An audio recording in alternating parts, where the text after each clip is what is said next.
Hello বন্ধুরা, নমস্কার সবাইকে। শুভ সোমবার। তো আজকে তো আমি নিরামিষ খাই, তো আজকে মেনুতে অনেক কিছু আছে, সবটাই তোমাদের সাথে শেয়ার করবো। তো আমার ব্লগটা কিন্তু কন্টিনিউ দেখবে, স্কিপ না করে। তো এখানে আমার শাক হয়ে গেছে, আর এখানে হয়ে গেছে বেগুন ভাজি, আর এখানে টক রান্না করার জন্য এগুলি সিদ্ধ করে নিচ্ছি।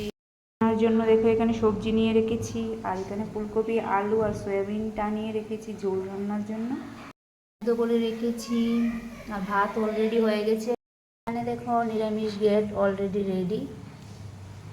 তো দেখো মেনুতে আছে বেগুন ভাজি, শাক, নিরামিষ ঘেট, ঝোল, তারপরে আছে এখানে শুক্তো ডাল, তারপরে চাটনি, আর অন্যদিকে আরও একটা জিনিস করেছি, সেটাও তোমাদেরকে দেখাচ্ছি। করে নিয়েছি পায়েস। তো আজকের মেনু বাস রান্না কমপ্লিট করার পর দেখো আমি কিভাবে বেড়ে নিয়েছি। এগুলি দিয়ে আমি মাদুগুড়ি মাখবো, তারপরে আমি খেয়ে নেব। তো আজকে তো রান্নাবান্না শেষ করে নিয়েছি, এবার খাবো। খাওয়ার জন্য বাদ বেড়ে নেব। আর আমার ভিডিওগুলো যদি তোমাদের ভালো লাগে, লাইক শেয়ার কমেন্ট করে আমার পাশে থেকো, আমাকে সাপোর্ট করো। তো আমার ভিডিও দেখার জন্য সবাইকে অনেক অনেক ধন্যবাদ।